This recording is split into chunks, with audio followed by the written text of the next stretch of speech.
A gente sabe como é a rotina, né, do lar, e nem sempre a gente consegue. Durante o dia, ou até mesmo no início da noite, né, a rotina noturna, descansar.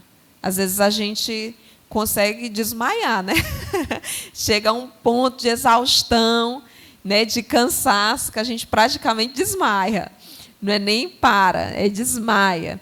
Mas nós, nesse momento, né, decidimos parar. Eu tenho certeza que aqui todos, se tivessem ficado em casa, alguma coisa estava desenvolvendo, alguma coisa estava ali organizando. E então nós decidimos parar e descansarmos na presença do Pai, sentarmos à mesa, né, e escutarmos o que o nosso Pai tem a dizer. Esse é o nosso propósito nessa noite. Esse é o objetivo que deve nortear o nosso coração, direcionar o nosso coração quando nós sentamos à mesa com o Pai, né, de escutá-lo, de ouvir quais são as próximas diretrizes, quais são as próximas os próximos direcionamentos, né? Ou até mesmo ser simplesmente acolhido com a presença dele, porque como é gostoso, né, nós desfrutarmos dessa presença. Ela nos alimenta, ela nos fortalece, ela nos revigora, ela nos traz uma alegria que a gente não consegue descrever. A alegria é essa que não pode ser oferecida por nenhuma outra situação, por nenhum outro prazer humano. E nós estamos aqui hoje para desfrutar, né, dessa doce presença. Glória a Deus por isso. Abra sua Bíblia no livro de João, capítulo 11.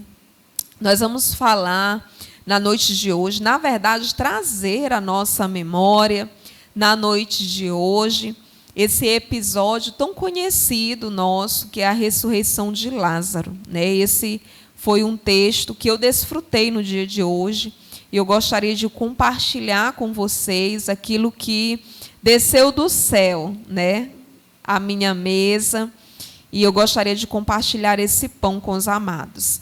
Livro de João, capítulo 11. Hoje é noite de culto, né, de oração, e eu gostaria de trazer à nossa memória esse texto para nos motivar, né? Nos motivar da forma certa a vivermos essas experiências que o Senhor nos chama a vivermos. Aqui nós somos conhecedores que nós estamos diante de uma situação muito, muito desafiadora. Aqui nós estamos diante da morte. Se o tema, né, da narrativa é a ressurreição de Lázaro, então, para haver ressurreição, houve, primeiramente, uma morte.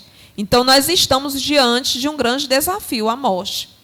Como no início da nossa fala, né, eu não sei como está sendo a sua semana, quais são os desafios que foram enfrentados, quais foram os gigantes que estão aí, né, diante de você. Mas aqui, diante, né, de Maria e de Marta, estava a morte, né, do seu irmão tão amado.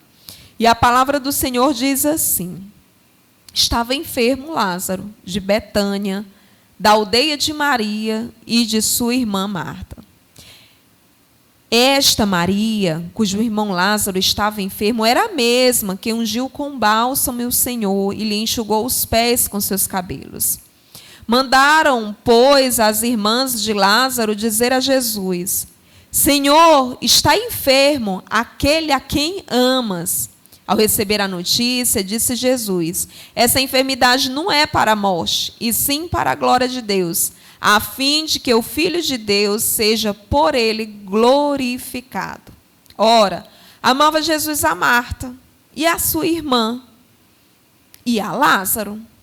Quando, pois, soube que Lázaro estava doente, ainda se demorou 2 dias no lugar que estava. Eu vou parar aqui, porque eu vou começar a fazer alguns destaques nessa leitura. A gente vai dar continuidade a ela, e na sequência eu vou, né, destacando outros pontos, mas para não perder alguns tesouros do céu, nós vamos dar essa pausa nesse momento, porque percebam a situação desafiadora que estava diante, né, dessas mulheres. Assim como nós podemos estar diante de situações desafiadoras hoje, nessa semana. E o verso 5 é dito, né, é declarado, é registrado que Marta, a sua irmã Maria e Lázaro eram amados do Senhor Jesus. Marta, Maria e Lázaro eram amados do Senhor Jesus. Eu gostaria que nesse momento você lembrasse, né, trouxesse essa lembrança ao seu coração, você trouxesse isso à sua consciência. Você é amado do Senhor Jesus. Você pode dizer isso para você mesmo? Eu sou amada do Senhor Jesus. Qualquer situação que nós venhamos viver, seja de morte, seja de doença, seja um problema financeiro, seja o que for, isso não define o quanto nós somos amados por Deus, por Jesus. Aqui, essas mulheres, apesar de serem amadas por Jesus, elas estavam enfrentando o luto. Da mesma forma, nós também podemos viver situações adversas, né? Seja qual for a ordem, saúde, né? Problema no relacionamento conjugal, problema com os filhos, problema financeiro. Isso não diz nada a respeito do amor que Jesus tem por nós. Porque quando nós estamos passando por situações desafiadoras, por mais que nós não declaremos, mas vez ou outra, isso é algo que a nossa mente, né, tenta fortalecer, é uma fortaleza que tenta ganhar espaço, a ideia de que se nós estamos passando por situações adversárias, então Jesus não me ama. Cadê o amor de Deus sobre a minha vida? Ou pelo menos não me ama tanto quanto ama o meu irmão ou a minha irmã que não está passando por isso, né? Que não está passando por isso. Mas a palavra do Senhor registra dizendo que Jesus amava Marta, Maria e Lázaro. E aí o mais interessante é que o texto continua, e a partir do verso 6, olha o que é dito. Quando, pois, soube que Lázaro estava doente, ainda se demorou 2 dias no lugar onde estava. Meu Deus, que amor é esse? Que amor é esse, Jesus? Porque eu já estou enfrentando esse problema há tantos anos. Né? Já são 2, já são 3, já são 10 anos. Nada muda, Senhor. Né? O meu marido, a minha esposa, continuam o mesmo, Senhor. Os problemas financeiros só vão mudando, né? As contas só vão mudando de lugar. Mas o aperreio é o mesmo. Os filhos continuam dando trabalho, o emprego nunca chegou. Enfim, Jesus, você está demorando. Você está demorando. E sabe por que muitas vezes essa fortaleza, ela ganha espaço aqui na nossa mente? Sabe por que muitas vezes esse principado, né, forma uma fortaleza aqui dentro da nossa mente? Porque nós ainda não compreendemos esse amor que Jesus tem por nós. Nós não compreendemos quão grande é esse amor por nós. A ponto de que o Senhor, ali, Ele mesmo vendo os filhos passando por adversidade, não os socorre de imediato, por saber, ter a certeza de que determinado processo, né, é imprescindível para a vida daquele filho, e que, na verdade, ali, naquele desenvolvimento, naquele processo, está se concretizando, está se firmando o plano dele para a vida deste homem, para a vida desta mulher, que são maiores, que são melhores e mais altos do que aqueles que nós cogitamos, mais altos do que aquele que nós podemos, né, sonhar um dia. O Senhor, Ele nos ama. O Senhor, Ele nos ama. Então, em vez daquela oração desesperada, né? Desesperadora, que a gente pede, Senhor, me socorre, Senhor, ressuscita, Senhor, né, conserta, Senhor, modifica. Pai, obrigada pelo teu amor sobre a minha vida. A gente consegue dizer isso ao Senhor? Senhor, obrigada pelo teu amor sobre a minha vida. E você pode até ser sincero e confessar, eu não entendo, Senhor, esse amor. Me ajuda a entender. Você pode ser claro, você pode ser, né, transparente com o Senhor e mostrar a Ele as suas limitações. Eu não entendo, Senhor, esse amor, mas muito obrigada por esse amor sobre a minha vida. A oração é um expediente, é um ato, né, é uma ação de muita fé, muito poderoso, é um ato muito poderoso, porque é um relacionamento com o nosso Pai. É um relacionamento com o nosso Pai. Então, é imprescindível que nós tenhamos essa consciência que esse texto está nos trazendo para não pedirmos ao Senhor aquilo que não é projeto, que não é plano dele sobre a minha vida, sobre a tua vida. Por isso, Pai, muito obrigada pelo teu amor, mesmo eu não compreendendo, mesmo eu não entendendo, mas muito obrigada. Parece uma situação completamente contraditória essa descrita entre o verso 5 e o verso 6. Como Jesus amava? Que amor é esse que demora? Que amor é esse que tarda? Que amor é esse que não socorre? Que amor é esse que não cuida a tempo, ou pelo menos dentro do nosso tempo? Aí o texto continua e o verso 7 diz assim: depois disse aos seus discípulos, vamos outra vez para a Judeia. Disseram-lhe os discípulos, mestre, ainda agora os judeus procuravam apedrejar-te, e voltas para lá? Respondeu Jesus, não são 12 as horas do dia, se alguém anda de dia, não tropeça, porque é ver a luz deste mundo, mas se andar à noite, tropeça, porque nele não há luz. No verso 8, igreja, né, a partir do verso 7, na verdade, nós vamos ver esse amor se revelando de uma maneira que a nossa mente consegue compreender, nem que seja um pouquinho mais. Porque perceba que Jesus, mesmo dentro de uma situação de muita adversidade para ele, porque ir a este lugar onde Maria e Marta estavam, era uma situação que trazia a ele perigo e perigo de vida. Ainda assim, ele se submete e vai lá. Como ele fez por mim e por você. Como ele fez por mim e por você. Se submetendo a uma situação de humilhação, se submetendo à própria morte, para salvar a mim e a você. É esse o amor que a gente não consegue compreender, porque, de fato, ele é grande demais.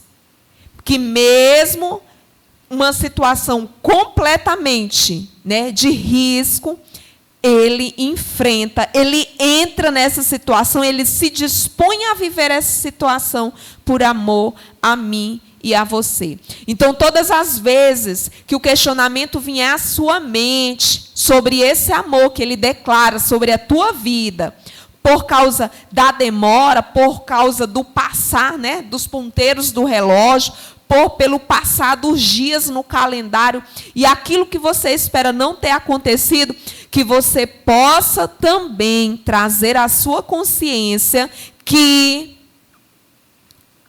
mesmo não sendo no nosso tempo, ele foi aquele, ele é, na verdade, aquele que entra em uma situação que mesmo que traga risco, né, e risco de vida, ele enfrenta por amor a mim e a você.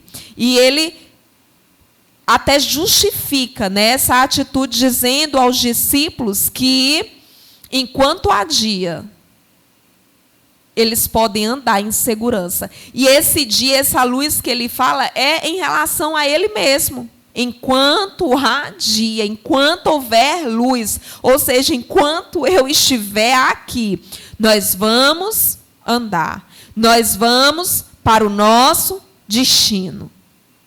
E o destino aqui de Jesus era a cruz. Enquanto a luz deste mundo ali estivesse, ele continuaria caminhando para o seu destino. Verso 11. Isto dizia e depois ele acrescentou: nosso amigo Lázaro adormeceu, mas vou para despertá-lo. Disseram-lhe, pois, os discípulos: Senhor, se dorme, estará salvo. Jesus, porém, falara com respeito à morte de Lázaro, mas ele supunha que tivesse falado do repouso do sono. Então Jesus lhe disse claramente: Lázaro morreu. E por vossa causa me alegro de que lá não estivesse, para que possais crer, mas vamos ter com ele. Jesus mesmo longe, Jesus mesmo distante, Jesus mesmo tardando, ele sabe do que estava acontecendo.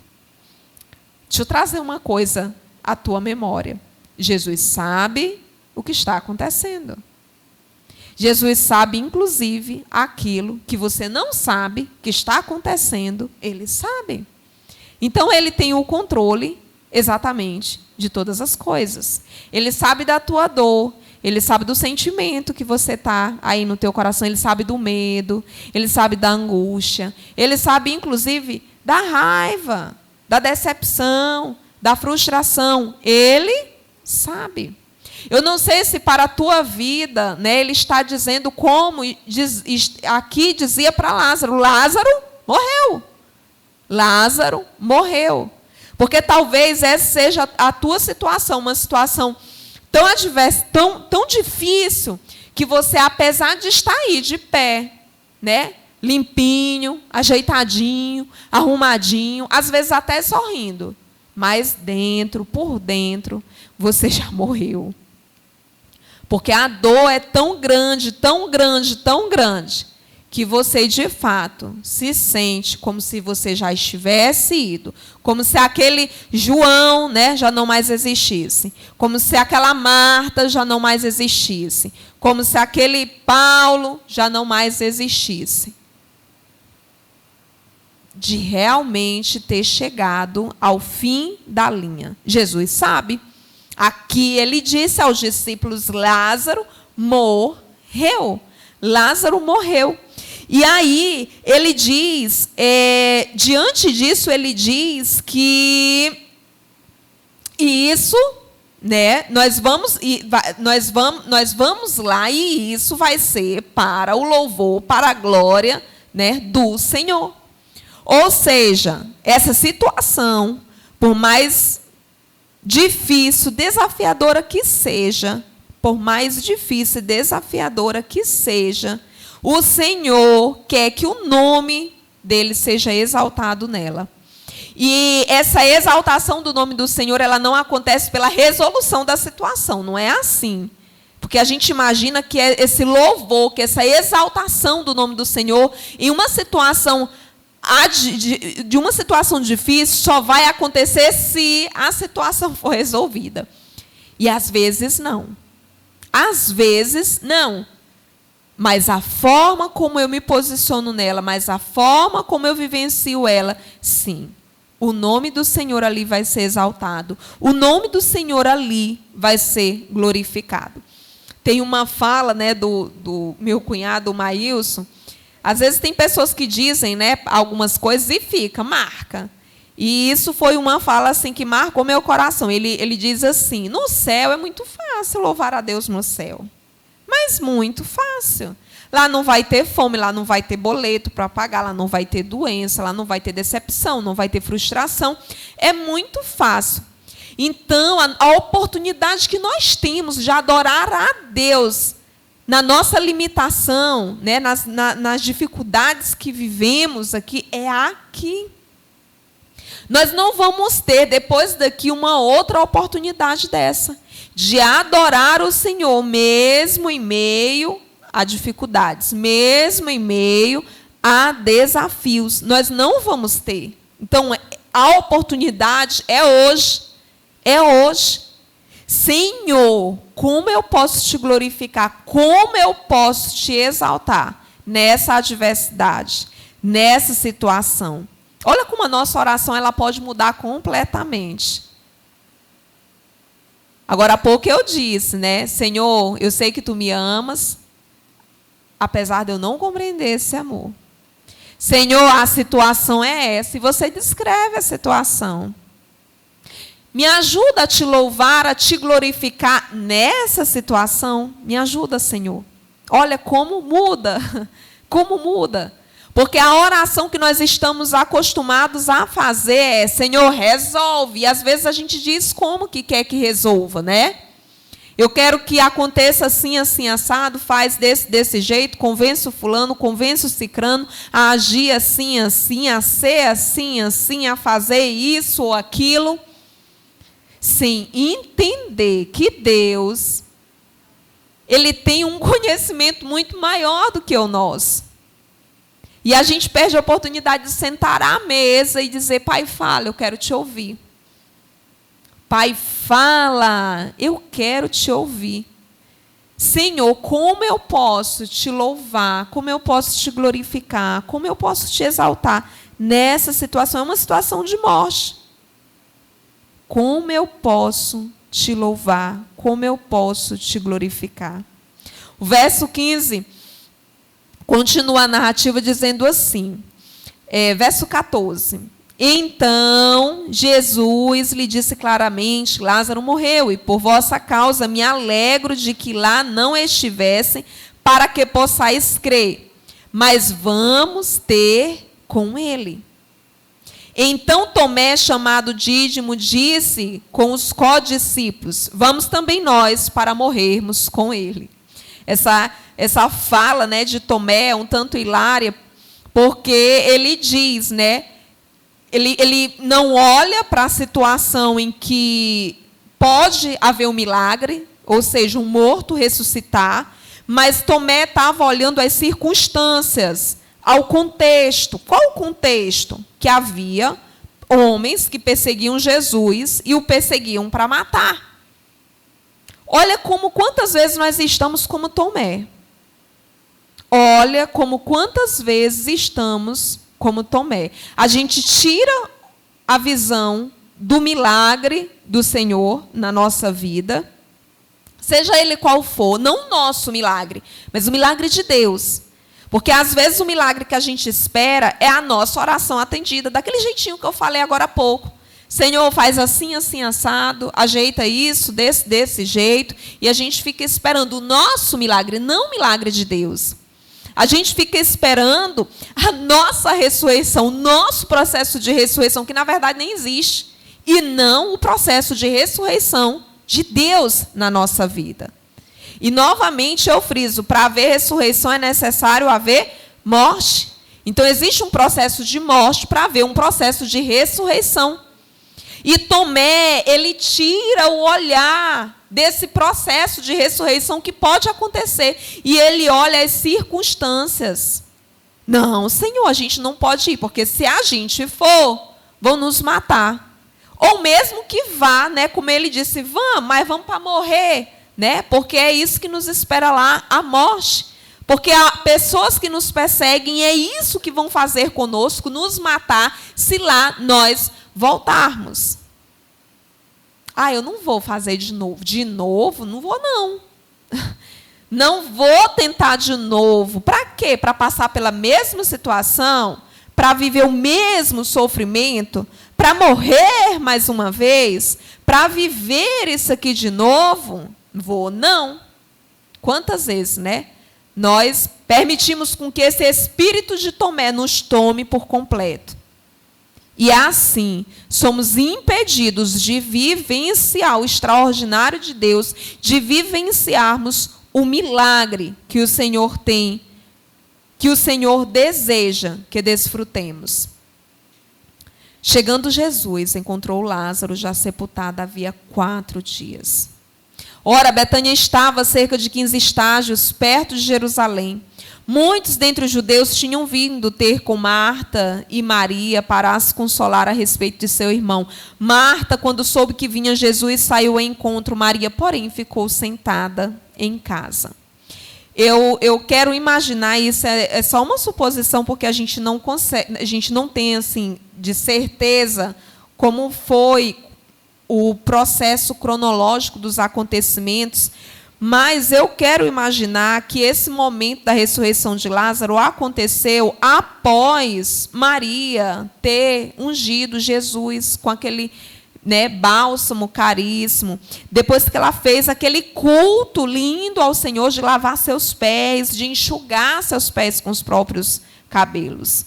E quando ela sabe que Jesus estava chegando, tendo seu irmão já sepultado, morto e sepultado, Marta vai ao encontro dele, mas Maria, ela fica sentada.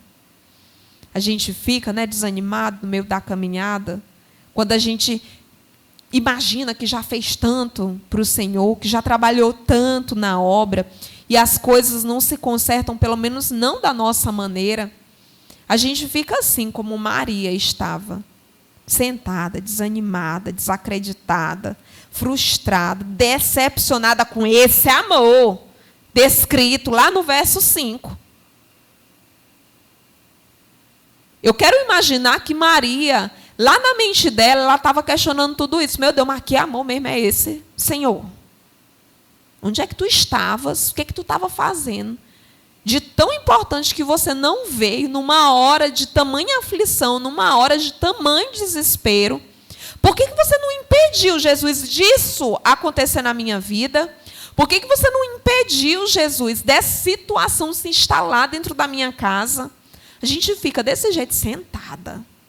Aí é interessante que, se a gente continuar a leitura, a gente vai perceber que Jesus, Marta o encontra, faz aquele questionamento: Senhor, se tu estivesse aqui e tudo.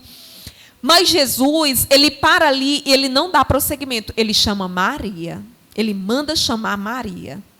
E aí as pessoas vão lá, os discípulos vão lá e chama Maria para Maria ir ao encontro de Jesus.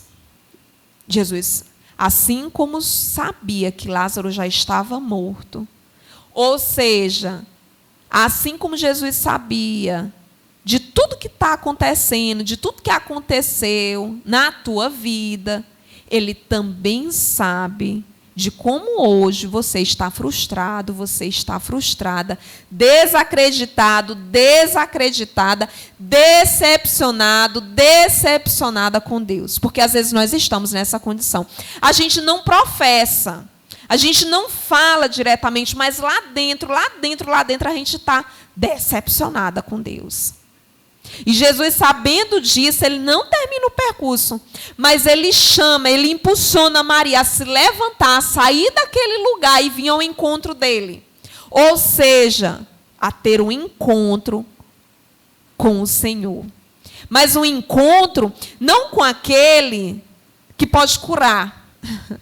Não com aquele que pode curar, com aquele que pode dar alguma coisa, com aquele que pode endireitar alguma coisa, mas com aquele que pode matar para ressuscitar.